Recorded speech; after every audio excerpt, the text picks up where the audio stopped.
옛날 어느 산골 마을에 사방이 높은 산으로 둘러싸여 해가 일찍 지고 밤이 긴 곳이 있었는데 이곳에 만석이라는 나무꾼이 착한 아내 덕순과 함께 살고 있었습니다.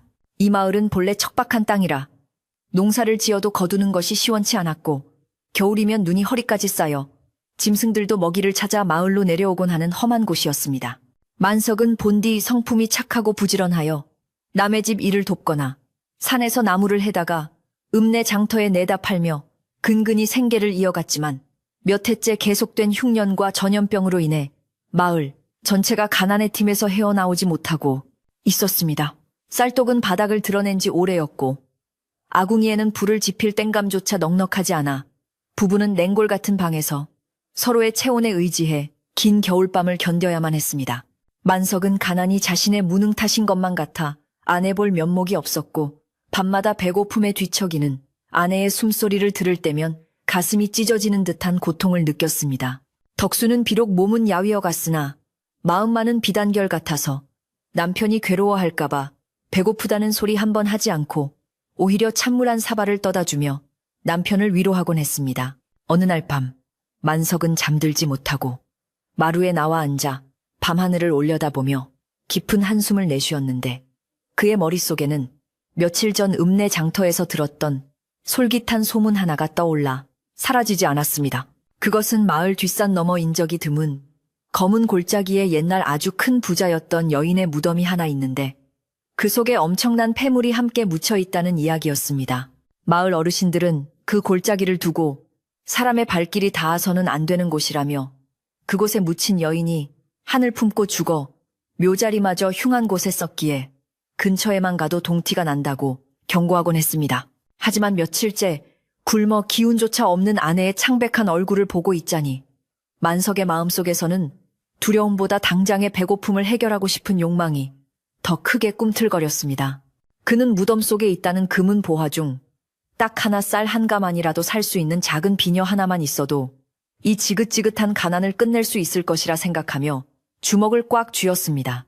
밤바람이 매섭게 불어와 문풍지를 요란하게 흔들었지만 이미 굶주림에 이성이 마비된 만석의 귀에는 그 소리가 마치 자신을 부르는 귀신들의 속삭임처럼 들리기도 하고 때로는 금화가 짤랑거리는 소리처럼 들리기도 했습니다.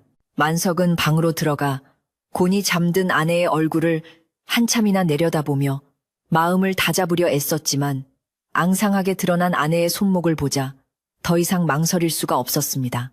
그는 조용히 부엌으로 나가 헛간 구석에 놓여있던 녹슨 삽과 곡괭이를 찾아 들었고 혹여나 소리가 날까봐 헝겊으로 쇠붙이 부분을 단단히 감싸 묶었습니다. 달빛조차 구름에 가려 칠흑같이 어두운 밤이었기에 누구의 눈에도 띄지 않고 산을 오르기에는 안성맞춤이었지만 그 어둠이 주는 공포감은 만석의 등골을 서늘하게 만들었습니다.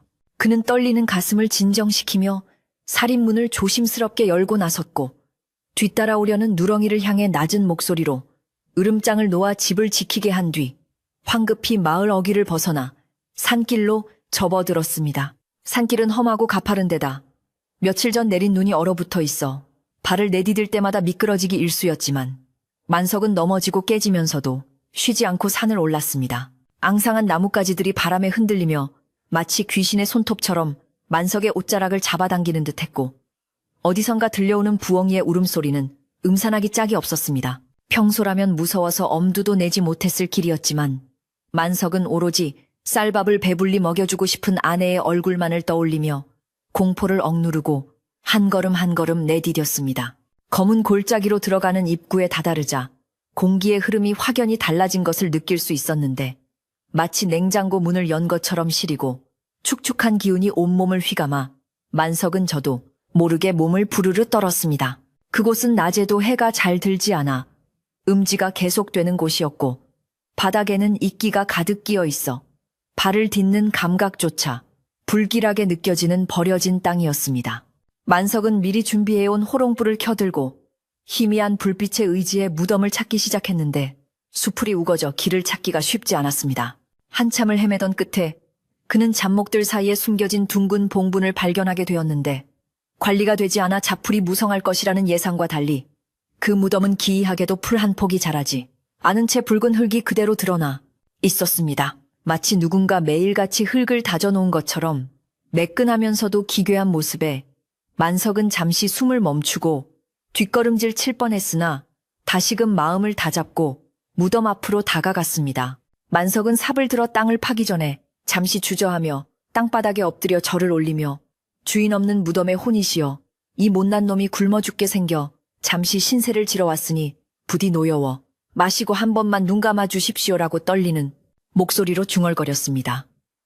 그러나 그의 간절한 기도에도 불구하고 산새 한 마리 울지 않는 정막만이 그를 감쌌고 그 고요함이 오히려 더 큰 압박감으로 다가왔습니다. 만석은 침을 꿀꺽 삼키고 삽을 흙에 꽂아 넣었는데 얼어붙은 땅이라 잘 파지지 않을 것이라는 걱정과 달리 흙은 마치 두부처럼 부드럽게 파헤쳐졌습니다. 이것 또한 예사로운 일이 아니라는 생각이 들었지만 만석은 이미 시작한 일을 멈출 수 없어 미친 듯이 삽질을 계속했습니다. 이마에서 흐르는 땀이 눈을 찔러도 닦을 새도 없이 땅을 파내려 가기를 한참 툭하고 둔탁한 소리가 손끝에 전해져 오며 삽 끝에 나무관이 걸리는 느낌이 났습니다. 만석의 심장은 터질 듯이 뛰기 시작했고 그는 삽을 던져두고 손으로 흙을 급하게 걷어내며 관뚜껑을 드러냈습니다. 흙 속에 오래 묻혀 있었음에도 불구하고 관은 칠이 벗겨지지 않은 채 검붉은 빛을 띠고 있었고 썩은 냄새 대신 알 수 없는 향 냄새가 희미하게 피어올라 코끝을 자극했습니다. 만석은 떨리는 손으로 곡괭이를 관뚜껑 틈새에 밀어넣고 힘을 주어 젖히기 시작했는데 삐걱거리는 기분 나쁜 소리와 함께 굳게 닫혀있던 관이 서서히 입을 벌렸습니다. 관뚜껑이 열리자 만석은 호롱불을 들어 관 안을 비추어 보았고 그 순간 헉 하고 숨을 들이켜며 자리에 주저앉고 말았습니다. 관 속에는 뼈만 남은 유골이 있을 것이라는 그의 예상과는 정반대로 마치 방금 잠든 사람처럼 생생한 모습의 여인이 누워 있었기 때문이었습니다. 여인의 피부는 창백했지만 윤기가 흘렀고 검은 머리카락은 흐트러짐 없이 곱게 빗어 넘겨져 있었으며 입술에는 붉은 연지까지 그대로 남아있어 도저히 죽은 사람이라고는 믿기지 않았습니다. 수십 년 아니 어쩌면 100년이 넘었을지도 모르는 시간 동안 시신이 썩지 않고 그대로 보존되어 있다는 사실에 만석은 온몸에 소름이 돋고 식은땀이 비오듯 쏟아졌습니다. 도망쳐야 한다는 생각이 머릿속을 지배했지만 만석의 눈길은 여인의 머리에 꽂혀있는 영롱한 옥비녀에 고정되어 떨어지지 않았습니다. 호롱불빛을 받아 신비로운 초록빛을 내뿜는 그 옥비녀는 만석이 평생 구경조차 해보지 못한 귀한 물건임이 분명해 보였고 저것만 있으면 쌀 가마니가 아니라 논과 밭을 살 수도 있을 것 같았습니다. 만석은 공포에 질려 달달 떨면서도 욕심에 눈이 멀어 조심스럽게 손을 뻗어 여인의 머리맡으로 다가갔습니다. 여인의 감겨있는 눈이 금방이라도 번쩍 뜨일 것만 같아 심장이 조여왔지만 그는 숨을 멈추고 떨리는 손끝으로 차가운 옥비녀를 잡았습니다. 비녀를 잡는 순간 얼음장 같은 냉기가 손가락을 타고 온몸으로 퍼져나가는 듯한 느낌을 받았지만 만석은 이를 악물고 비녀를 시신의 머리에서 조심스럽게 빼냈습니다. 머리카락 한 올 흐트러지지 않게 비녀가 쑥 빠져나오자 만석은 안도감과 죄책감이 뒤섞인 묘한 기분을 느끼며 비녀를 품속 깊이 찔러 넣었습니다. 그 순간 갑자기 숲 전체를 뒤흔드는 듯한 거센 바람이 불어와 켜두었던 호롱불이 맥없이 꺼져버렸고 사방은 순식간에 칠흑 같은 어둠 속으로 빠져들었습니다. 만석은 비명을 지를 뻔한 입을 틀어막고 어둠 속에서 더듬거하며 관뚜껑을 대충 덮고 흙을 발로 차서 구덩이를 메우기 시작했습니다. 어둠 속에서 무언가 자신을 지켜보고 있다는 느낌이 강하게 들었고 등 뒤에서 바스락거리는 소리가 들리는 것 같아 만석은 뒤도 돌아보지 않고 흙을 덮는 둥 마는 둥 마무리했습니다. 그는 삽과 곡괭이를 챙길 겨를도 없이 빈손으로 허둥지둥 산비탈을 내려오기 시작했는데 발을 헛디뎌 구르기도 하고 가시덤불에 옷이 찢기기도 했지만 아픔을 느낄 새가 없었습니다. 오로지 이 불길한 곳을 벗어나야 한다는 생각뿐이었고 품속에 들어있는 차가운 옥비녀가 가슴을 짓누르는 듯 무겁게 느껴졌습니다. 헐떡이는 숨소리가 귓가에 맴돌고 나무들이 바람에 흔들리며 내는 소리가 마치 내놓아라 내놓아라 하고 쫓아오는 여인의 목소리처럼 들려 만석은 귀를 막고 싶었습니다. 마을로 내려오는 길은 올라갈 때보다 훨씬 길게 느껴졌고 만석은 몇 번이나 넘어지며 흙투성이가 된 채 마을 어귀에 도착했습니다. 익숙한 마을의 풍경이 눈에 들어오자 그제야 다리가 풀려 주저앉았고 거친 숨을 몰아쉬며 품속의 비녀를 확인했습니다.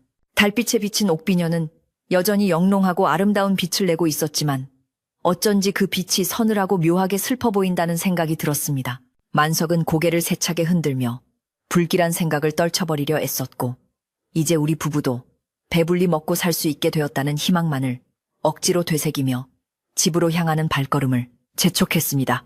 집 앞에 다다르니 여전히 사방은 고요했고 집안에서는 아무런 기척도 느껴지지 않아 만석은 안도의 한숨을 내쉬었습니다.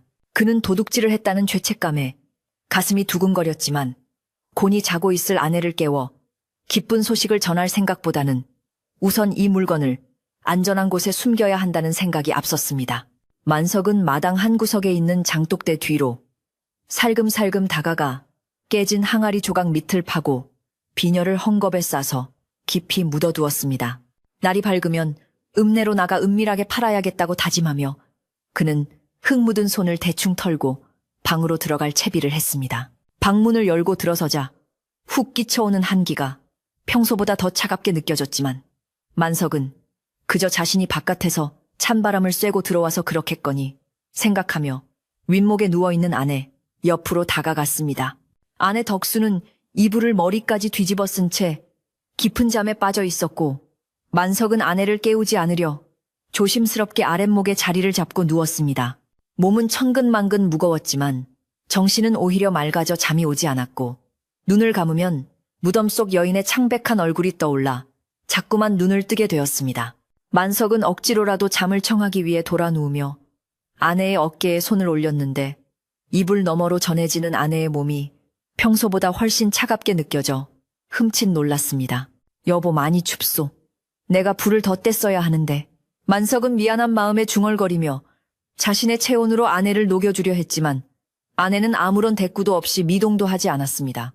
너무 깊이 잠든 탓이려니 생각하며 만석은 불안한 마음을 애써 누르고 날이 밝으면 쌀밥에 고깃국을 끓여 먹는 상상을 하며 억지로 눈을 감았습니다. 밖에서는 새벽을 알리는 닭 울음소리 대신 까마귀가 찢어지는 듯한 소리로 울어대기 시작했고 그 소리가 마치 불길한 징조를 알리는 서곡처럼 들려 만석은 이불을 머리끝까지 끌어올렸습니다. 하지만 그는 알지 못했습니다. 자신이 가져온 것이 단순히 값비싼 옥비녀 하나가 아니라 결코 건드려서는 안 될 오래된 원한과 저주라는 사실을, 그리고 그 저주가 이미 자신의 집 문턱을 넘어 깊숙이 들어와 있다는 것을 말입니다. 그날 밤 만석은 꿈속에서 다시 검은 골짜기를 헤매는 꿈을 꾸었습니다. 꿈속에서도 그는 무덤 앞에 서 있었는데 파헤쳐진 무덤 속의 여인이 천천히 일어나 앉으며 텅 빈 눈으로 자신을 똑바로 바라보고 있었습니다. 여인은 입을 열지 않았지만 머릿속으로 생생하게 목소리가 들려왔는데 내 머리가 허전하구나 서방님 하는 서늘한 음성이었습니다. 만석은 비명을 지르며 꿈에서 깨어나려 발버둥 쳤지만 몸이 가위에 눌린 듯 꼼짝도 하지 않았고 식은땀만 줄줄 흘러내렸습니다. 겨우 눈을 떴을 때 창호지 문 밖으로 희끄무레한 새벽빛이 스며들고 있었고 옆자리에는 언제 일어났는지 아내 덕순의 자리가 비어 있었습니다. 평소 같으면 아침 일찍 일어나 마당을 쓸거나 부엌에서 달그락거리는 소리가 들려야 했지만 집안은 절간처럼 고요하기만 했습니다. 만석은 찌뿌둥한 몸을 일으켜 앉으며 어젯밤의 일이 꿈인지 생시인지 분간하려 애썼고 장독대 뒤에 숨겨둔 비녀가 무사한지 확인하고 싶은 마음에 급히 방문을 열고 나갔습니다. 마당에 나서자마자 묘하게 낯선 기운이 감돌았는데 평소 꼬리를 치며 반기던 누렁이가 꼬리를 다리 사이로 감추고 계집 구석에 처박혀 낑낑거리고 있는 모습이 보였습니다. 만석은 의아해하며 부엌 쪽을 바라보았는데 부엌 문이 반쯤 열려 있고 그 안에서 희미하게 물소리가 들려왔습니다. 여보, 거기 있어. 만석이 부엌을 향해 목소리를 높였지만 대답은 돌아오지 않았고 대신 물을 끼얹는 듯한 소리만 규칙적으로 들려올 뿐이었습니다. 그는 고개를 갸웃거리며 부엌으로 다가갔는데 부엌 입구에 서자마자 등골이 오싹해지는 한기가 훅 하고 끼쳐왔습니다.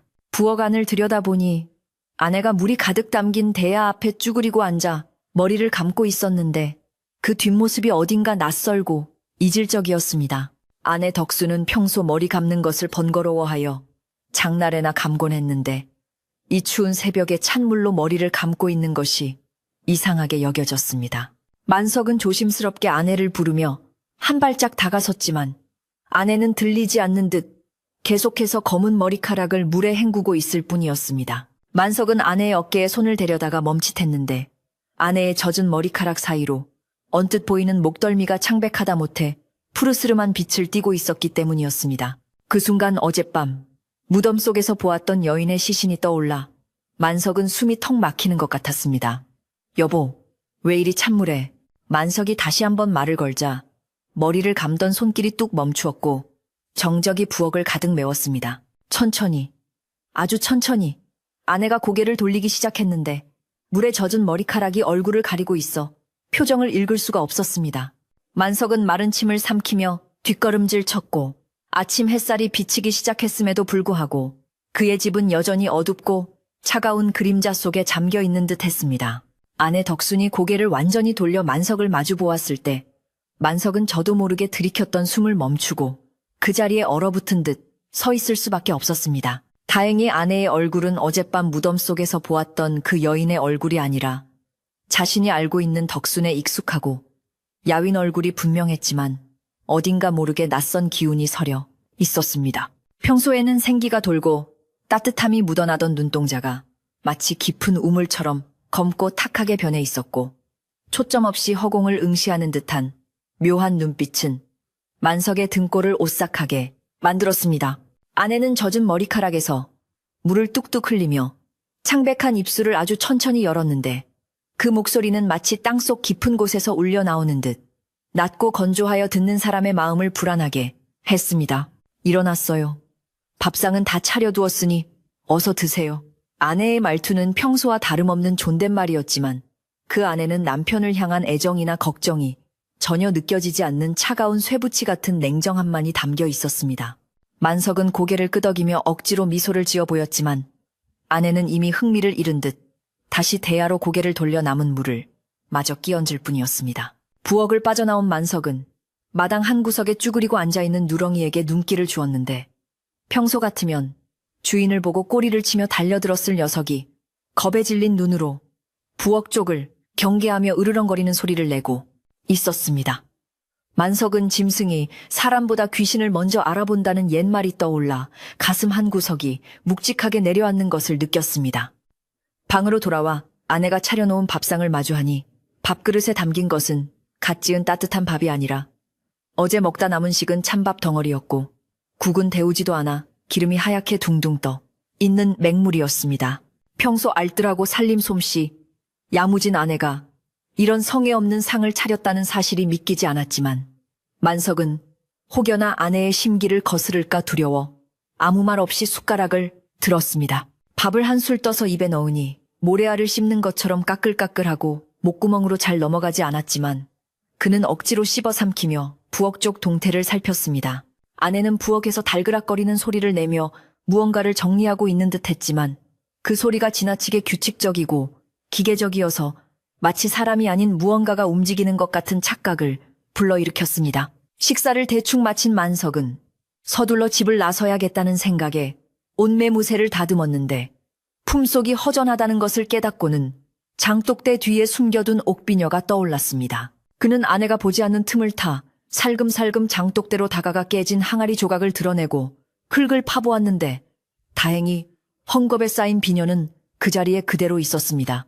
하지만 비녀를 손에 쥐는 순간 어젯밤 느꼈던 그 지독한 냉기가 다시 손바닥을 파고들어 뼈마디가 시려오는 고통을 느꼈습니다. 만석은 이 불길한 물건을 하루라도 빨리 처분해버려야겠다고 다짐하며 비녀를 다시 헝겊에 단단히 싸서 품속 깊은 곳에 넣고 도망치듯 살인문을 열고 마을 밖으로 발걸음을 옮겼습니다.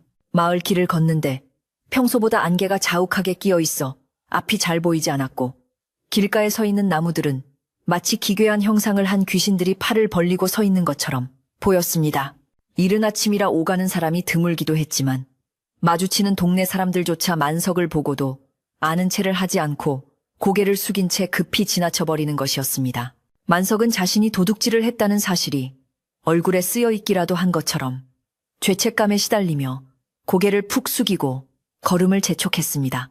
그때 마을 어귀에 있는 늙은 당산나무 아래에 하얀 소복을 입은 노파가 곰방대를 물고 앉아있는 모습이 안개 속에서 희미하게 드러났는데 그녀는 바로 마을의 대소사를 점지하고 토니를 막아주는 삼신, 할매였습니다.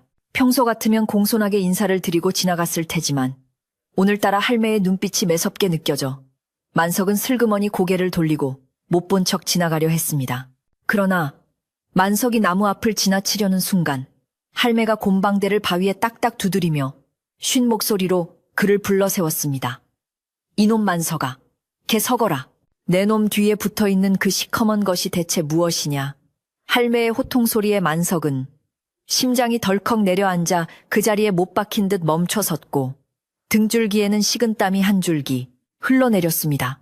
천천히 고개를 돌려 할매를 바라보니 할매는 찌푸린 눈으로 만석의 등 뒤 허공을 뚫어지게 응시하며 혀를 차고 있었습니다. 할매, 그게 무슨 말씀이세요? 시커먼 것이라니요. 만석이 떨리는 목소리로 되물었지만 삼신 할매는 대답 대신 자리에서 일어나 지팡이를 짚고 만석에게 다가왔습니다. 할매는 만석의 주변을 한 바퀴 빙 돌며 킁킁거리더니 썩은 내가 진동한다는 듯 코를 막으며 인상을 찌푸렸습니다. 내 놈 몸에서 무덤 흙냄새가 진동을 하는구나. 산 사람의 것이 아닌 물건을 탐하여 집에 들였으니 그 주인이 물건을 찾으러 따라온 게야. 당장 그 물건을 제자리에 돌려놓지 않으면 네 집안의 곡소리가 끊이지 않을 것이다. 할매의 말은 비수처럼 날카롭게 만석의 가슴을 찔렀고 만석은 품속의 비녀가 마치 불덩이처럼 뜨겁게 달아오르는 것을 느꼈습니다. 만석은 공포에 질려 아무 말도 하지 못하고 뒷걸음질 쳤는데 삼신 할매의 눈빛이 너무나 서슬퍼렇게 빛나고 있어 감히 거짓말을 할 엄두조차 나지 않았습니다. 제가 잠시 미쳐서 그래도 이걸 팔면 쌀을 살 수 있습니다, 할매. 우리 덕순이 배불리 먹일 수 있다고요. 만석이 울먹이며 변명하듯 내뱉었지만 할매는 지팡이로 바닥을 세게 내리치며 꾸짖었습니다. 어리석은 놈 쌀독 채우려다 안방마님 이를 셈이냐. 죽은 자의 물건에는 산 사람의 명주를 갉아먹는 도끼가 서려 있다. 네 아내가 지금 온전해 보이더냐. 벌써 반은 저승문턱을 넘었을 게다. 그 말에 만석은 아침에 보았던 아내의 텅 빈 눈동자가 떠올라 털썩 주저앉을 뻔했습니다. 할매의 경고가 무서웠지만 만석은 이미 여기까지 온 이상 빈손으로 돌아갈 수는 없다는 오기가 생겼습니다. 비녀를 팔아 쌀을 사고 고기를 사서 아내에게 먹이면 아내도 다시 기운을 차리고 예전의 모습으로 돌아올 것이라는 막연한 희망을 품고 싶었습니다. 그는 죄송합니다, 할매. 나중에 벌은 제가 다 받겠습니다. 라고 소리치고는 뒤도 돌아보지 않고 마을 밖으로 이어지는 고갯길을 향해 뛰기 시작했습니다. 등 뒤에서 삼신 할매가 혀를 차는 소리와 함께 킥킥 제명을 재촉하는구나 라고 중얼거리는 소리가 들려왔지만 만석은 귀를 막고 오로지 앞만 보고 달렸습니다. 읍내 장터로 가기 위해서는 여우 고개라 불리는 산길을 하나 넘어야 했는데 평소 만석이 나무를 하러 밥 먹듯이 오르내리던 익숙한 길이었습니다. 하지만 오늘따라 길은 끝이 보이지 않을 정도로 멀게만 느껴졌고 걸어도 주변 풍경이 제자리인 것만 같은 기이한 느낌에 사로잡혔습니다. 숨이 턱까지 차오르고 다리가 천근만근 무거워져 더 이상 뛸 수 없게 되었을 때 만석은 잠시 숨을 고르기 위해 길가 바위에 걸터 앉았습니다.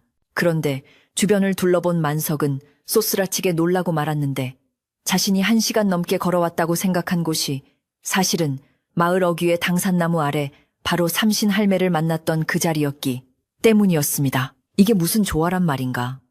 만석은 귀신에 홀린 듯한 기분에 휩싸여 식은땀을 닦아내며 다시 자리를 박차고 일어났습니다. 이번에는 정신을 똑바로 차리고 길 옆의 표식들을 확인하며 걸음을 옮겼지만 결과는 마찬가지였습니다. 아무리 걷고 또 걸어도 길은 굽이 돌아 다시 마을 입구로 이어졌고 마치 보이지 않는 투명한 벽이 마을을 둘러싸고 있어 그를 밖으로 내보내지 않으려는 것 같았습니다. 해는 중천에 떠올랐지만 숲길은 여전히 어둑어둑했고 어디선가 까마귀 떼가 날아와 머리 위를 빙빙 돌며 불길한 울음소리를 내뱉었습니다. 만석은 다리가 풀려 바닥에 주저앉았고 품속의 비녀는 이제 돌덩이처럼 무거워져 가슴을 짓누르고 있었습니다. 몇 번의 시도 끝에 만석은 결국 읍내로 나가는 것을 포기할 수밖에 없었고 터덜거리는 발걸음으로 집을 향해 돌아섰습니다. 해가 뉘엿뉘엿 지기 시작하자 마을은 급속도로 어둠에 잠겼고 집집마다 저녁 짓는 연기가 피어오를 시간이었지만 만석의 집 굴뚝에서는 아무런 연기도 나지 않았습니다. 대문을 들어서는 만석의 마음은 천길 낭떠러지 앞에 선 듯 위태로웠고 마당은 죽은 듯이 고요하여 발자국 소리조차 크게 울렸습니다. 누렁이는 계집 구석에 머리를 쳐박고 덜덜 떨고 있었고 밥그릇에는 아침에 준 밥이 그대로 남아있어 짐승조차 입맛을 잃게 만드는 집안의 냉기를 실감하게 했습니다. 만석이 조심스럽게 방문을 열고 들어서자 방 안은 불도 켜지 않아 캄캄했고 구석에 웅크리고 앉아있는 아내의 희미한 실루엣만이 보였습니다. 여보 나왔소. 불도 안 켜고 뭐하고 있어? 만석이 짐짓 밝은 목소리로 물으며 부싯돌을 찾아 호롱불을 밝혔지만 아내는 미동도 하지 않고 벽을 향해 돌아앉아 있었습니다. 불빛이 방 안을 비추자 아내의 그림자가 벽에 길게 드리워졌는데 그 그림자가 마치 머리카락을 풀어헤친 여인의 모습처럼 일렁거려 만석은 흠칫 놀랐습니다. 아내는 바느질거리를 손에 들고 있었지만 바늘은 움직이지 않았고 그저 멍하니 손에 쥔 천조각을 내려다보고 있을 뿐이었습니다. 밥은 먹었어.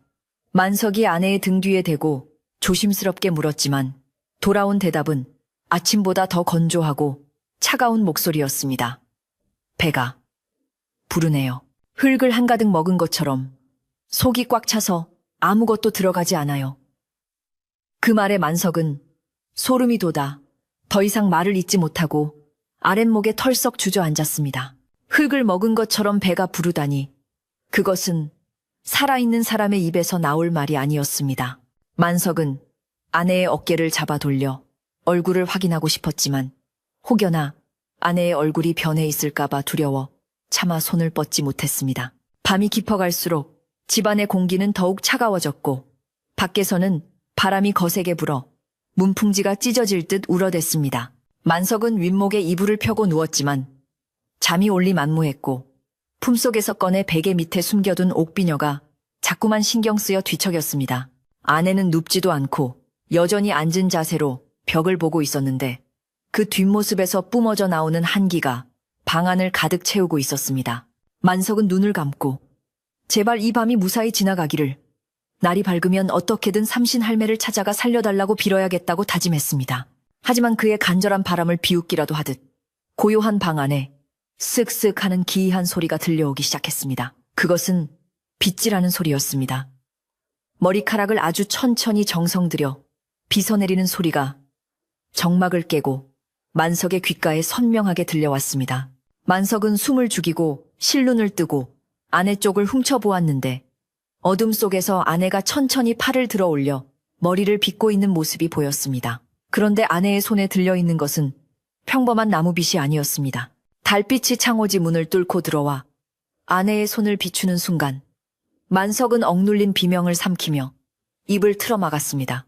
아내의 손에 들려있는 것, 그것은 분명 만석이 베개 밑 깊숙한 곳에 숨겨두었던 무덤 속 여인의 옥비녀였습니다. 비녀는 어떻게 아내의 손에 들어가 있는 것일까?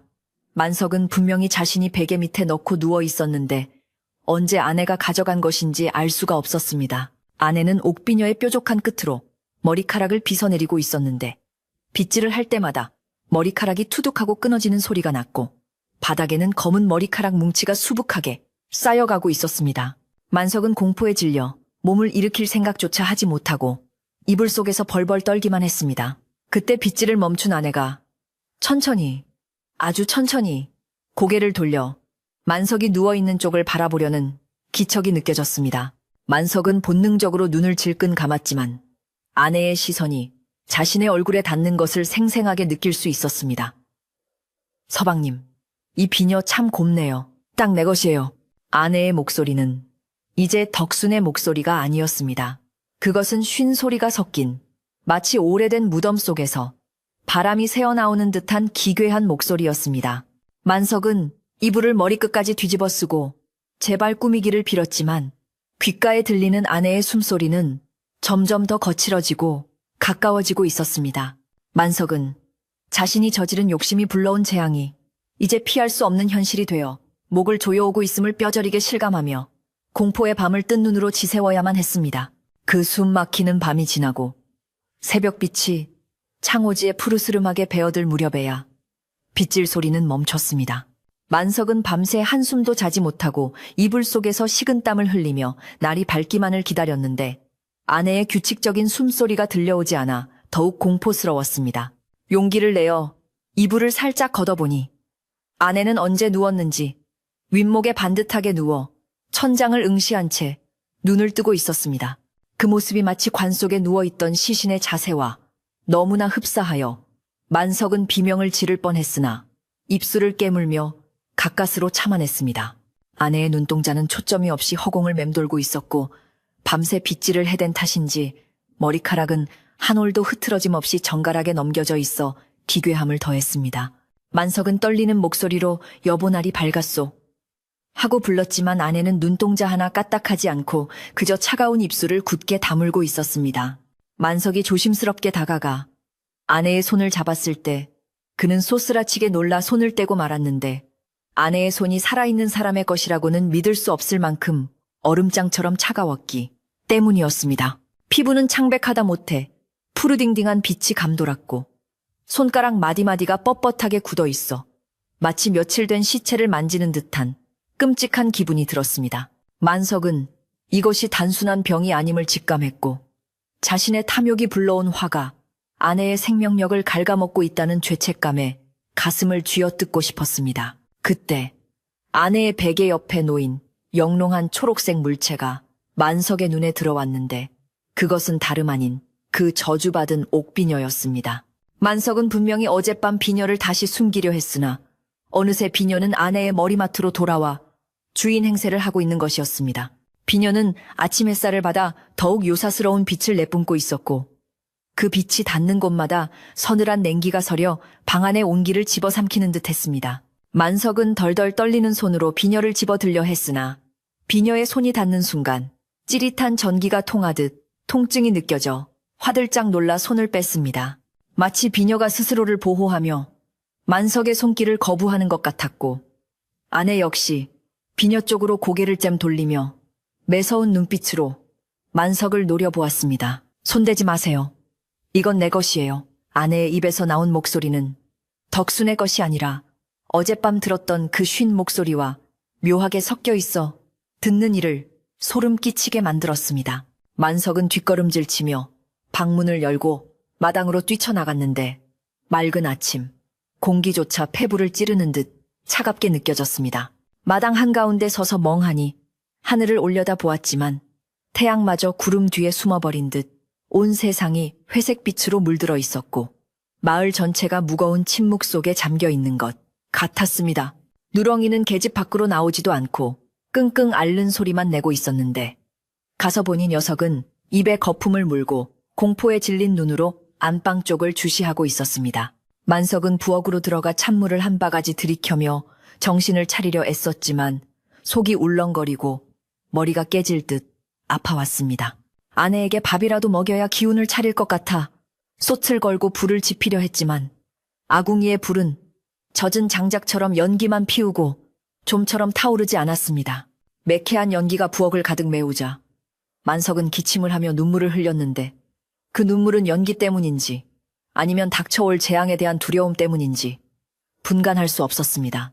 겨우 죽을 쑤어 방으로 들고 들어갔을 때 아내는 이불을 뒤집어 쓰고 구석에 웅크리고 앉아 있었는데 그 모습이 마치 어두운 동굴 속에 숨어있는 짐승처럼 보였습니다. 여보 밥 좀 먹어. 그래야 기운을 차리지. 만석이 애원하듯 말하며 숟가락을 내밀었지만 아내는 거칠게 고개를 저으며 그릇을 쳐내버렸습니다. 쨍그랑 하는 소리와 함께 뜨거운 죽이 바닥에 엎질러졌지만 아내는 미동도 하지 않고 낮은 목소리로 중얼거렸습니다. 밥 냄새가 역겨워. 흙 냄새가 맡고 싶어. 축축하고 시원한 흙 냄새.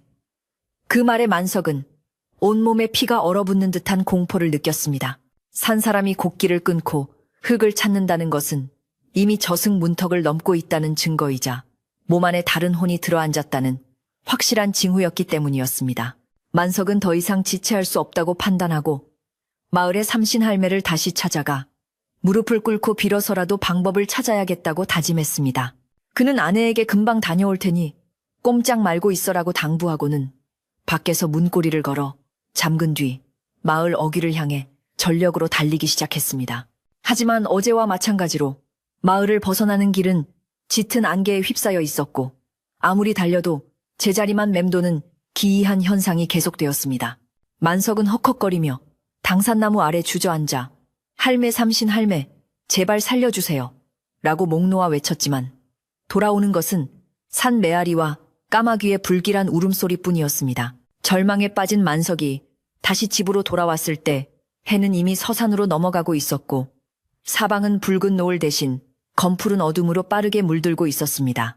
집 안에 들어서자마자 코를 찌르는 악취가 진동을 했는데 그것은 썩은 고기 냄새와 오래된 곰팡이 냄새가 뒤섞인 듯한 역한 냄새였습니다. 만석은 코를 틀어막고 방으로 달려가 문을 열었는데 방 안은 텅 비어 있었고 잠겨있던 문고리는 안에서 뜯겨나간 듯 부서져 있었습니다. 덕순아 어디 갔어? 만석이 미친 듯이 집 안팎을 뒤지며 아내를 찾았지만 아내의 흔적은 어디에도 보이지 않았습니다. 그때 뒷마당 쪽 헛간에서 희미한 인기척이 느껴졌고 만석은 호롱불을 들고 조심스럽게 그곳으로 발걸음을 옮겼습니다.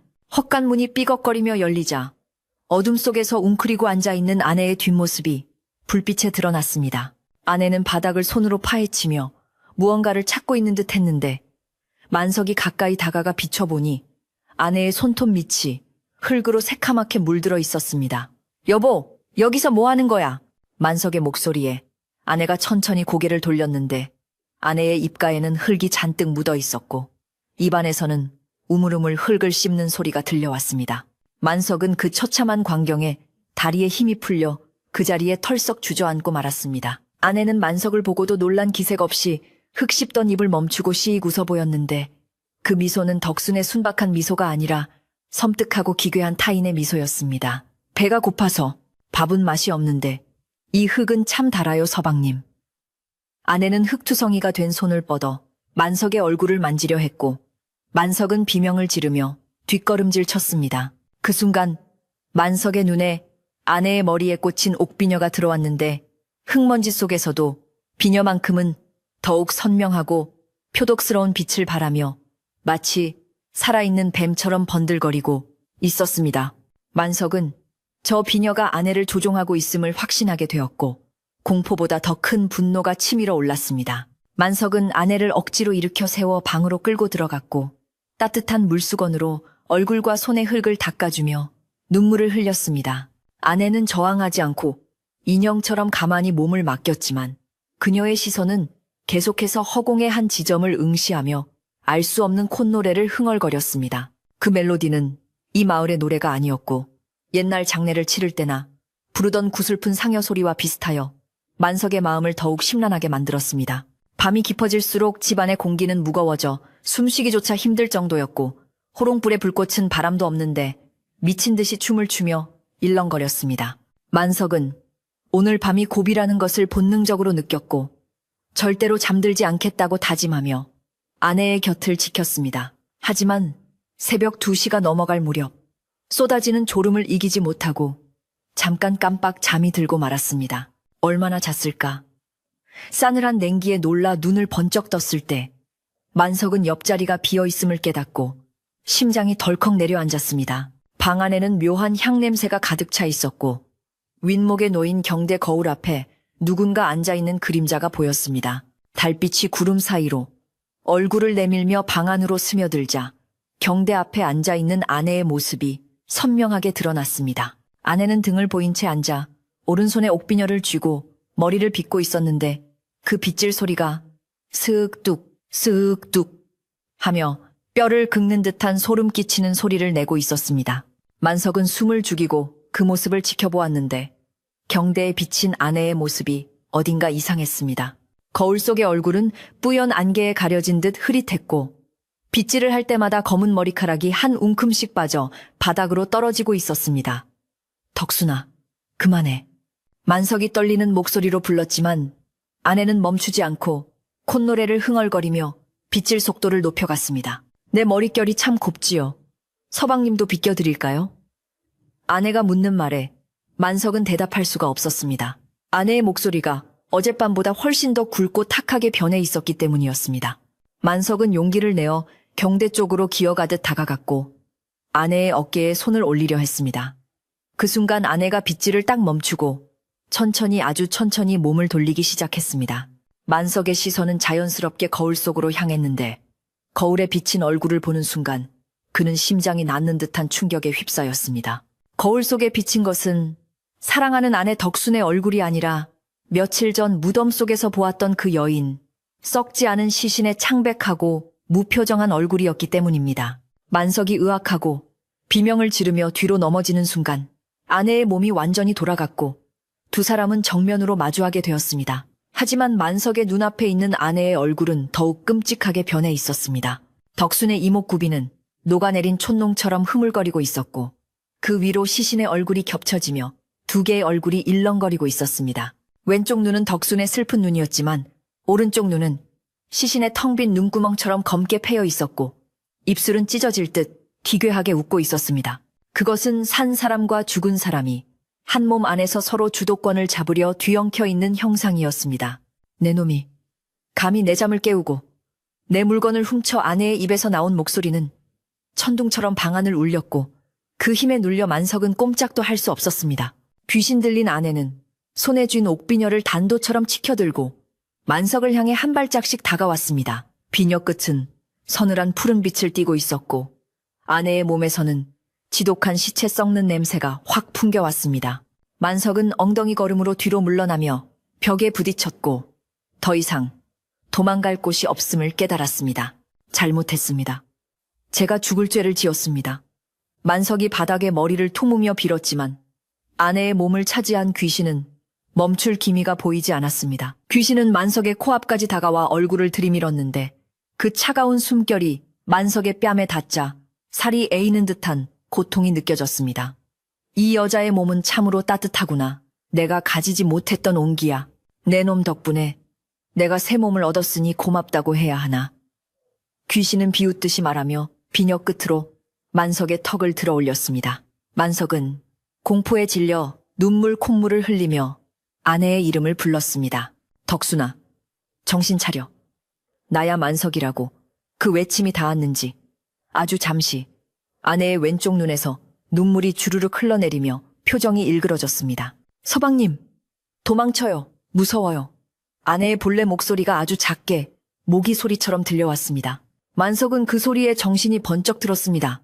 자신이 여기서 무너지면 아내는 영영 돌아오지 못하고 저 원규에게 몸을 빼앗기게 될 것이라는 사실을 뼈저리게 깨달았습니다. 공포는 여전했지만 아내를 살려야 한다는 가장의 책임감이 그를 움직이게 만들었습니다.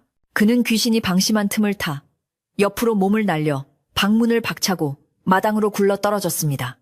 방 안에서는 귀신의 분노에 찬 고함 소리가 터져 나왔고 집 전체가 지진이 난 듯 흔들리기 시작했습니다. 어딜 도망가느냐. 내 놈도 내 곁으로 와야지. 귀신이 방문을 부수고 나올 기세로 쿵쿵거리자 마당에 있던 장독들이 와장창 깨지며 파편이 튀었습니다.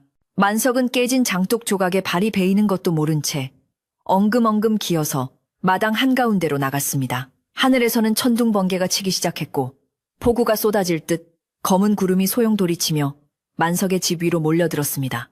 이제 피할 곳은 없었고 만석은 결단을 내려야만 했습니다. 이 모든 사단이 자신의 탐욕에서 시작되었으니 결자해지, 개쩌제즈의 심정으로 자신이 직접 매듭을 풀어야 한다는 것을 알았습니다. 만석은 빗방울이 떨어지기 시작하는 마당 흙바닥에 무릎을 꿇고 방문 앞에 서 있는 귀신 들린 아내를 똑바로 쳐다보았습니다. 비록 몸은 떨리고 있었지만 그의 눈빛만큼은 처음으로 도망치지 않고 맞서겠다는 의지로 불타올랐습니다. 그래, 내가 다 잘못했다. 내 목숨을 가져가도 좋으니 제발 내 아내만은 놔다오. 만석의 절규가 빗소리에 묻혀 사라지는 듯 했지만 그 순간 기이하게도 집밖 멀리서 닭이 돌을 치는 소리가 들려왔습니다. 그것은 아직 새벽이 오려면 멀었음에도 불구하고 어둠을 몰아내려는 생명의 외침처럼 들려 만석에게 한 가닥 희망을 안겨주었습니다. 빗줄기가 장대처럼 쏟아지는 마당 한가운데서 만석이 토해낸 절규는 천둥 소리에 묻혀 흩어졌지만 그 간절함만은 어둠을 뚫고 귀신 들린 아내의 귀에 닿은 듯 했습니다. 기이하게 울려 퍼진 새벽, 닭의 꼰치는 소리에 방문 앞에 서서 서슬퍼런 기운을 내뿜던 아내의 몸이 벼락 맞은 나무처럼 뻣뻣하게 굳으며 휘청거렸습니다. 닭 울음소리는 귀신이나 도깨비가 가장 두려워하는 양기의 상징이라 아직 밤이 깊은 시각임에도 불구하고 그 소리는 사악한 기운을 잠시나마 주춤하게 만들기에 충분했습니다. 만석은 이 찰나의 순간이 하늘이 준 마지막 기회임을 직감하고 떨리는 무릎을 일으켜 세울 새도 없이 빗물 섞인 진흙 바닥을 기어서 아내를 향해 필사적으로 다가갔습니다. 아내의 입에서는 짐승이 그르렁거리는 듯한 괴상한 신음소리가 새어나왔고 손에 쥐고 있던 옥비녀가 부들부들 떨리며 허공을 찔러댔습니다. 오지 마라. 가까이 오면 이 여자의 숨통을 끊어놓겠다. 귀신의 목소리는 여전히 날카롭고 위협적이었지만 처음에 느꼈던 그 압도적인 힘은 조금 빠진 듯 흔들리고 있었습니다. 만석은 비녀가 자신을 찌를 수도 있다는 공포가 엄습했지만 눈앞에서 고통스러워하는 아내의 일그러진 얼굴을 보자 자신의 안위 따위는 중요하지 않게 되었습니다. 그는 아내의 발치까지 기어가 흙투성이가 된 손으로 아내의 치맛자락을 부여잡고 피눈물을 흘리며 바닥에 머리를 쿵쿵 자섰습니다. 제발 노여움을 푸십시오. 굶어 죽어가는 아내를 살리겠다는 핑계로 제가 감히 어르신의 잠자리를 더럽히고 물건에 손을 댔습니다. 모든 것은 저의 더러운 욕심 탓이지 제 아내는 아무런 죄가 없습니다. 만석의 울부짖음은 빗소리와 섞여 처절하게 울려 퍼졌고 그의 이마에서는 빗물과 피가 뒤섞여 얼굴을 타고 흘러내렸습니다. 아내의 몸을 차지한 귀신은 내려다보는 시선으로 만석을 노려보았는데 그 눈빛 속에는 분노와 경멸 그리고 알 수 없는 슬픔이 교차하고 있었습니다. 만석이 진심으로 자신의 죄를 뉘우치며 목숨까지 내놓으려 하자 귀신의 서슬퍼런 원한이 조금씩 흔들리기 시작한 것이었습니다. 내 놈의 목숨이 탐나는 것이 아니다. 나는 그저 내 것을 되찾고 싶을 뿐이다. 그리고 나를 건드린 대가가 얼마나 혹독한지 알려주고 싶었다. 귀신의 목소리가 조금 낮아지며 아내의 얼굴 위로 겹쳐 보이던 시신의 형상이 흐릿하게 흩어지기 시작했습니다. 만석은 이때를 놓치지 않고 고개를 들어 아내의 눈을 똑바로 바라보며 애원했습니다. 그 비녀를, 그 물건을 제게 주시면 제가 반드시 원래 있던 자리에 되돌려 놓겠습니다. 그리고 평생 어르신의 묘를 돌보며 사죄하겠습니다. 제발 제 아내만은 놓아주십시오. 만석의 눈빛은 더 이상 공포에 질린 도망자의 것이 아니라 가정을 지키려는 가장의 결연한 의지로 타오르고 있었습니다. 그때 하늘에서 다시 한번 우르릉 쾅하고 천둥이 치며 번개가 마당을 대낮처럼 환하게 비추었습니다. 그 번개빛에 놀란 귀신이 잠시 주춤하며 뒷걸음질 치는 사이 만석은 본능적으로 몸을 날려 아내의 손목을 낚아챘습니다. 얼음장처럼 차가운 냉기가 손바닥을 타고 전해져 팔 전체가 마비되는 듯 했지만 만석은 이를 악물고 손목을 비틀어 쥐고 있던 옥비녀를 빼앗으려 안간 힘을 썼습니다. 이거 놔라. 감히 내 몸에 손을 대느냐.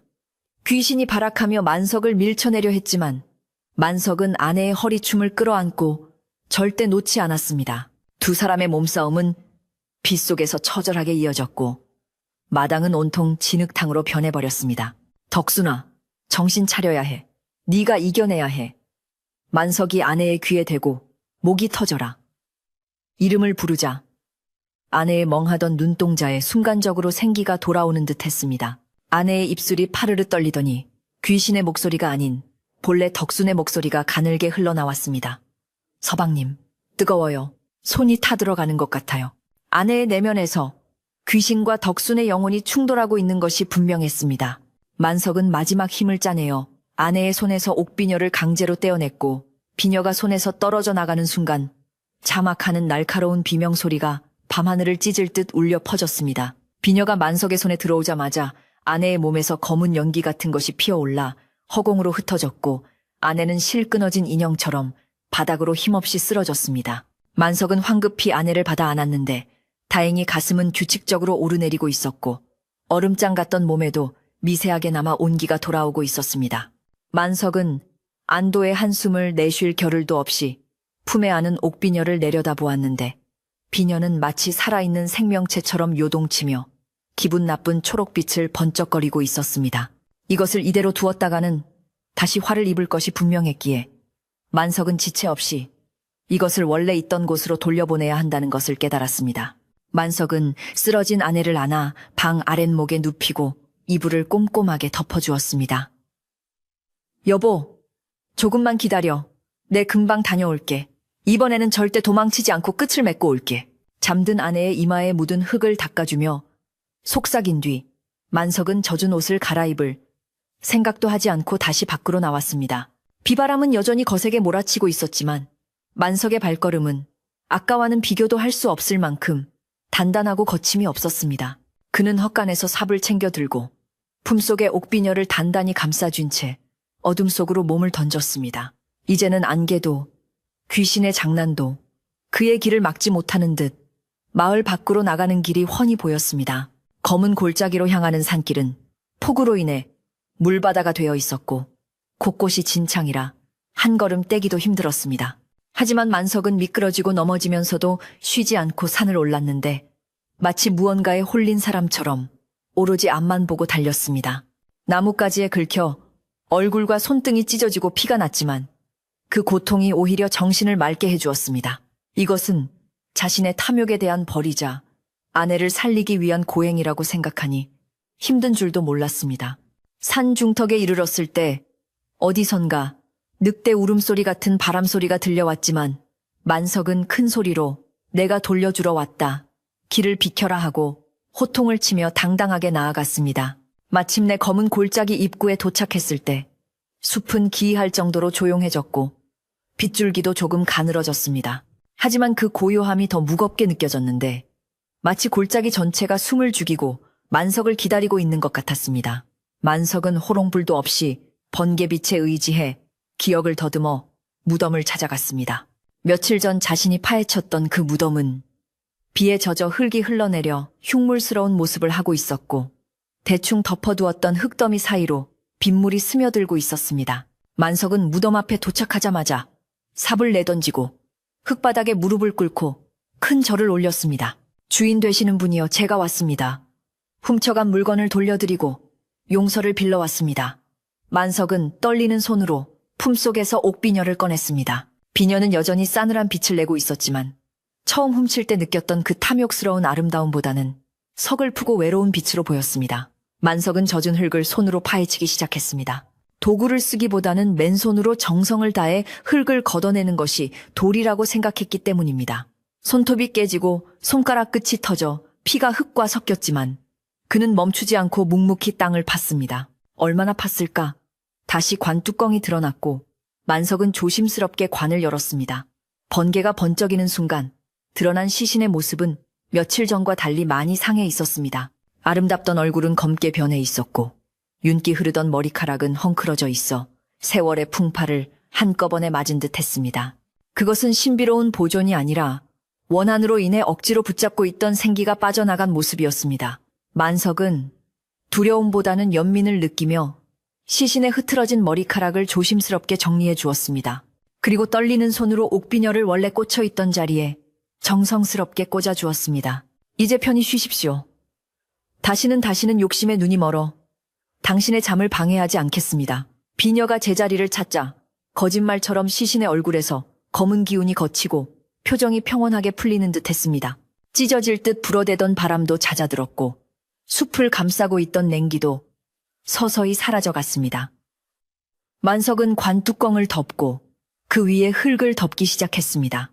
이번에는 쫓기듯 대충 덮는 것이 아니라 흙을 한 줌 한 줌 정성껏 다져가며 봉분을 둥글게 만들어 주었습니다. 흙을 다 덮고 난 후 만석은 주변에 흩어져 있던 돌들을 모아 무덤가에 둘러주며 마지막까지 예를 다했습니다. 모든 일을 마치고 나니 온몸의 기운이 다 빠져나가 손가락 하나 까딱할 수 없을 정도로 지쳐버렸습니다. 만석은 무덤 앞에 털썩 주저앉아 거친 숨을 몰아쉬었는데 동쪽 하늘이 희끄무레하게 밝아오고 있었습니다. 밤새 그를 괴롭히던 비도 그치고 구름 사이로 맑은 새벽 별 하나가 반짝이고 있었습니다. 그 별빛이 마치 이제 되었다 고생했다라고 위로해주는 것 같아 만석은 울컥 눈물이 솟구쳤습니다. 그는 마지막으로 무덤을 향해 깊이 허리 숙여 인사를 하고 가벼워진 발걸음으로 산을 내려오기 시작했습니다. 내려오는 길은 올라갈 때보다 훨씬 수월했고 숲의 나무들도 더 이상 귀신처럼 보이지 않고 그저 평범한 산속의 풍경으로 돌아와 있었습니다. 마을 어귀에 도착했을 때 당산나무 아래 평소처럼 삼신할매가 앉아있는 모습이 보였습니다. 할매는 만석을 보고 쾅 혀를 찼지만 표정은 어제보다 훨씬 부드러워져 있었습니다. 이제야 사람 꼴을 하고 오는구나. 비싼 수업료 치렀다 생각해라. 욕심은 사람을 잡아먹지만 뉘우침은 사람을 살리는 법이다. 할매의 말에 만석은 고개를 깊이 숙여 감사를 표했습니다. 할매 덕분에 살았습니다. 평생 잊지 않고 살겠습니다. 만석은 다시 한번 인사를 드리고 집을 향해 달렸습니다. 집 앞에 도착하니 대문은 활짝 열려 있었고 마당은 어젯밤의 난리로 엉망이었지만 아침 햇살이 비추어 따뜻한 기운이 감돌고 있었습니다. 누렁이는 꼬리를 살랑거리며 만석을 반겼고 닭장 안의 닭들도 평화롭게 모이를 쪼고 있었습니다. 만석은 신발을 벗어 던지고 방으로 뛰어들어갔습니다. 방 안은 조용했고 아내 덕수는 이불을 덮고 곤히 자고 있었습니다. 만석은 조심스럽게 다가가 아내의 코 밑에 손가락을 대보았는데 따뜻하고 규칙적인 숨결이 느껴졌습니다. 볼에 손을 대보니 차갑던 냉기는 사라지고 사람의 온기가 온전히 돌아와 있었습니다. 만석은 그 자리에 주저앉아 아내의 손을 잡고 하염없이 눈물을 흘렸습니다. 아내가 살아있다는 사실, 그리고 그 끔찍한 악몽이 끝났다는 사실에 감사하며 소리 없이 울었습니다. 잠시 후 아내가 눈을 찡그리며 천천히 눈을 떴습니다. 여보, 왜 울고 있어요? 아내의 목소리는 여전히 잠기운이 묻어 있었지만 더 이상 귀신의 목소리가 아닌 다정하고 따뜻한 덕순의 목소리였습니다. 아내는 밤새 무슨 일이 있었는지 전혀 기억하지 못하는 눈치였고 그저 몸살이 난 것처럼 온몸이 쑤신다고만 했습니다. 아니야, 아무것도 아니야. 그냥 당신이 너무 고마워서. 만석은 아내를 와락 끌어안았습니다. 아내는 영문을 몰라 어리둥절해했지만 남편의 떨리는 등을 토닥여 주었습니다. 배가 많이 고프네요. 밥 좀 해줄래요? 아내의 그 평범한 한마디가 만석에게는 세상에서 가장 아름다운 노래처럼 들렸습니다. 그는 눈물을 훔치며 벌떡 일어났습니다. 그럼 해줘야지. 세상에서 제일 맛있는 밥을 지어줄게. 만석은 부엌으로 달려가 쌀독을 확인했습니다. 비록 쌀은 얼마 남지 않았지만 그는 남은 쌀을 몽땅 털어 밥을 짓기로 했습니다. 이제 쌀독을 채우기 위해 헛된 욕심을 부리는 대신 땀 흘려 일해서 채우겠다는 다짐과 함께 말입니다. 부엌 아궁이에 불을 지피자 타닥타닥 장작 타는 소리가 경쾌하게 들려왔고 구수한 밥 냄새가 집안 가득 퍼지기 시작했습니다. 굴뚝으로 피어오르는 하얀 연기는 지난밤의 악몽을 싣고 하늘 멀리 날아가 버리는 듯 했습니다. 만석은 솥뚜껑을 열고 하얗게 피어오르는 김을 바라보며 평범한 일상이 얼마나 소중한 것인지 뼈저리게 느꼈습니다. 이제 다시는 죽어서도, 아니 다시 태어나도 남의 것을 탐하지 않겠다고, 오직 정직하게 땀 흘려 살아가겠다고 아궁이 불꽃 앞에서 굳게 맹세했습니다. 부엌 아궁이에서 피어오르는 하얀 김이 낡은 초가집의 천장을 부드럽게 감싸 안으며 지난밤의 냉기와 공포를 밀어내고 구수한 밥 냄새로 집안을 가득 채웠습니다. 만석은 솥뚜껑을 열고 갓 지어진 하얀 쌀밥을 바라보았는데 윤기가 흐르는 그 밥알들이 마치 세상에서 가장 귀한 보석처럼 반짝여 눈시울이 붉어졌습니다. 며칠 전 무덤 속에서 보았던 옥비녀의 차갑고 요사스러운 빛과는 비교할 수 없는 생명을 살리고 사람을 따뜻하게 만드는 진짜 보물의 빛깔이 바로 여기에 있었습니다. 그는 투박한 사기 그릇에 밥을 고봉으로 눌러 담으며 이 따뜻한 한 끼가 아내의 몸과 마음에 스며들어 그동안의 고통을 씻어내주기를 간절히 바랐습니다. 밥상에 김이 모락모락, 나는 밥과 묵은지 한 접시, 그리고 맑은 물 한 사발을 올려 방으로 들어가니 아내 덕수는 이불에 기대앉아 창호지 문을 뚫고 들어오는 아침 햇살을 맞고 있었습니다. 만석이 밥상을 내려놓자 아내는 힘없는 미소를 지으며 밥 냄새가 참 좋네요. 서방님하고 말했는데 그 목소리에는 이제 쇳소리도 냉기도 섞여 있지 않은 온전한 사람의 온기가 담겨 있었습니다. 만석은 숟가락을 아내의 손에 쥐어주며 어서 먹어. 많이 먹고 기운 차려야지 하고 다독였지만 목이 메어 더 이상 말을 잇지 못하고 고개를 돌려 눈물을 훔쳤습니다.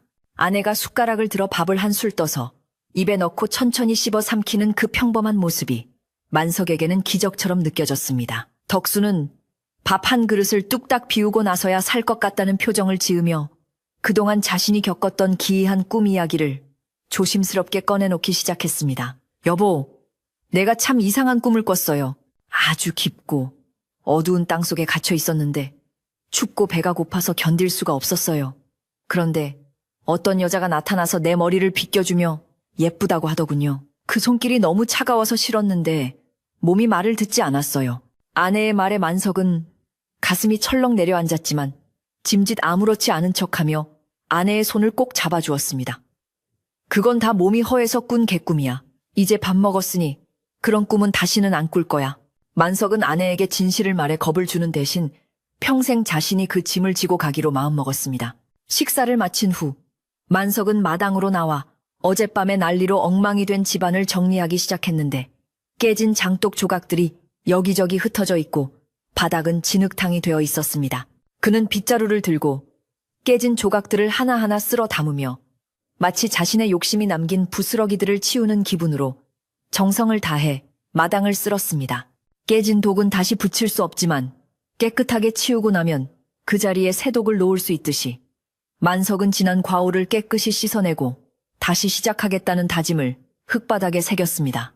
땀을 뻘뻘 흘리며 마당을 치우고 나니 어느새 흙탕물은 마르고 단단한 땅이 드러나기 시작했습니다. 마당 한 구석에 웅크리고 있던 누렁이도 이제야 살만하다는 듯 기지개를 켜며 꼬리를 살랑살랑 흔들고 만석에게 다가와 안겼습니다. 짐승도 집안의 기운이 바뀐 것을 아는지 어제까지만 해도 공포에 질려 짖지도 못하던 녀석이 만석의 손을 핥으며 컹컹 짖어대니 집안에 다시 활기가 돌았습니다. 만석은 누렁이의 머리를 쓰다듬어주며 그래, 너도 고생 많았다. 이제 무서운 건 다 갔으니 걱정 마라 하고 속삭여 주었습니다. 닭장 안의 닭들도 꼬꼬댁거리며 모이를 쪼고 처마 밑에 제비집에서는 제비들이 부지런히 드나드는 평화로운 풍경이 눈앞에 펼쳐지니 만석은 비로소 긴장이 풀려 마루에 걸터앉아 긴 숨을 내쉬었습니다. 오후가 되자 만석은 지게를 지고 산으로 향했는데 이번에는 보물을 찾으러 가는 길이 아니라 택감을 구하고 일을 하기 위한 발걸음이었습니다. 마을길을 걸어가는데 며칠 동안 그를 피하던 동네 사람들이 하나둘씩 아는 체를 하며 인사를 건네왔습니다. 만석이 자네 얼굴이 많이 좋아졌구만. 며칠 앓더니 이제 털고 일어난 건가? 이웃집 김영감의 물음에 만석은 멋쩍게 웃으며 고개를 숙였습니다. 네 어르신, 덕분에 잘 넘겼습니다. 앞으로는 더 열심히 살아야지요. 마을 사람들은 만석의 몸에서 더 이상 썩은 내나 음산한 기운이 느껴지지 않자 예전처럼 그를 살갑게 대해주었고 만석은 평범한 이웃들의 인사가 얼마나 소중한 것인지 새삼 깨달았습니다.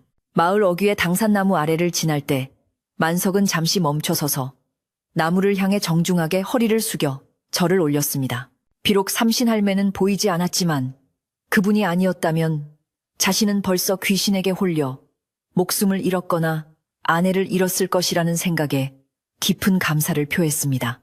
나무 위에서는 까치 한 마리가 날아와 앉아 깍깍거리며 울었는데 그 소리가 마치 잘 생각했다, 잘했다 하고 칭찬해주는 것 같아 만석의 마음이 한결 가벼워졌습니다.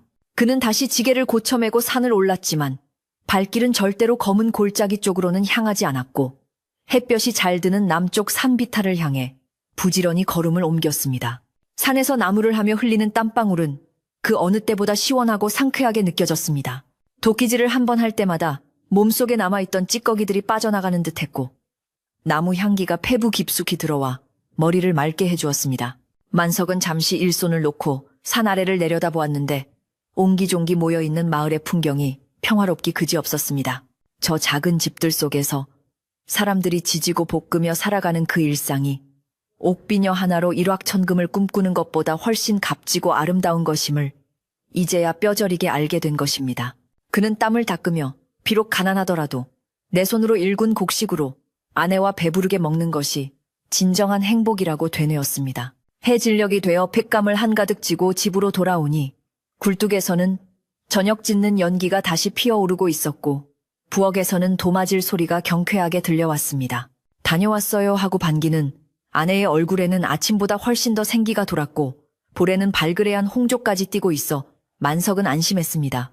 저녁상에는 산에서 캐온 나물과 된장찌개가 올라왔는데 화려한 반찬은 없었지만 그 맛은 꿀맛이었습니다. 두 사람은 마주 앉아 오순도순 이야기를 나누며 밥을 먹었고 가끔씩 터져나오는 웃음소리가 좁은 방을 가득 채웠습니다. 그날 밤 만석과 덕수는 마루에 나와 앉아 밤하늘을 올려다보았는데 며칠 전만 해도 불길하게만 보이던 달이 오늘은 유난히 밝고 둥글게 떠 있었습니다.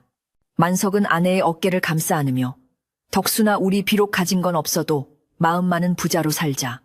내가 더 부지런히 일해서 당신 고생 안 시킬게 하고 약속했습니다. 덕수는 남편의 가슴에 머리를 기대며 나는 서방님만 건강하게 곁에 있으면 더 바랄 게 없어요. 그게 제일 큰 복이지요. 하고 대답했습니다. 시원한 밤바람이 불어와 두 사람의 땀을 식혀주었고 풀벌레 소리가 자장가처럼 들려오는 평온한 밤이었습니다. 시간은 흘러 계절이 바뀌고 만석은 마을에서 제일 가는 부지런한 농사꾼으로 소문이 났습니다. 그는 남의 밭을 빌려 농사를 지으면서도 제 땅처럼 정성을 쏟았고 쉬는 날 없이 산을 오르내리며 약초를 캐고 나무를 해다 팔았습니다. 하늘도 그의 개과천선을 기특하게 여겼는지 그해 가을에는 유난히 풍년이 들어 쌀독을 가득 채울 수 있었고 낡은 초가집 지붕도 새로 올릴 수 있게 되었습니다. 옥비녀를 팔아 얻으려 했던 벼락부자의 꿈은 사라졌지만 그 대신 땀 흘려 얻은 수확의 기쁨과 당당함이 만석의 삶을 채워주었습니다. 어느 날 늦은 밤, 만석은 잠시 잠에서 깨어 창문을 열고 멀리 보이는 검은 골짜기 쪽을 바라보았습니다. 칠흑 같은 어둠 속에 잠겨있는 그곳은 여전히 스산했지만 이제 만석의 눈에는 두려움의 대상이 아니라 경외의 대상으로 보였습니다. 그는 마음속으로 조용히 말을 건넸습니다. 편히 잠드소서. 당신의 외로움과 하는 그곳에 묻어두고 이제는 부디 평안을 찾으시길 바랍니다. 그 순간 바람결에 풍경 소리 같은 은은한 소리가 스쳐 지나가는 듯했고 만석은 그것이 무덤 속 주인이 보내는 마지막 작별 인사라고 믿으며 창문을 닫았습니다. 만석은 다시 자리에 누워 곤히 잠든 아내의 숨소리에 귀를 기울였습니다. 규칙적이고 평화로운 그 숨소리는 세상 어떤 음악보다 아름다웠고 만석의 마음을 편안하게 해주었습니다. 그는 아내의 손을 슬며시 잡으며 내일은 오늘보다 더 행복한 하루가 될 것이라는 믿음과 함께 깊은 잠에 빠져들었습니다. 밖에서는 소쩍새가 구슬프지 않고 정겹게 울어대고 밤하늘의 별들은 지붕 위로 쏟아질 듯 반짝이며 이 착한 부부의 단잠을 지켜주었습니다. 옛말에 이르기를 욕심은 눈을 멀게 하고 귀를 막게 하지만 정직한 땀방울은 마음의 눈을 뜨게 한다고 했습니다. 만석이 겪은 무서운 밤은 이제 흘러간 옛 이야기가 되어 마을 사람들의 입을 통해 전해지게 되었지만 정작 만석과 덕순 부부는 그 일을 까맣게 잊은 듯 서로 아끼고 사랑하며 오래오래 행복하게 살았답니다. 오늘 밤 여러분의 꿈자리에도 탐욕의 그림자는 물러가고 따뜻한 쌀밥 같은 포근함과 평화로움만이 가득 깃들기를 바랍니다. 그럼 안녕히 주무십시오.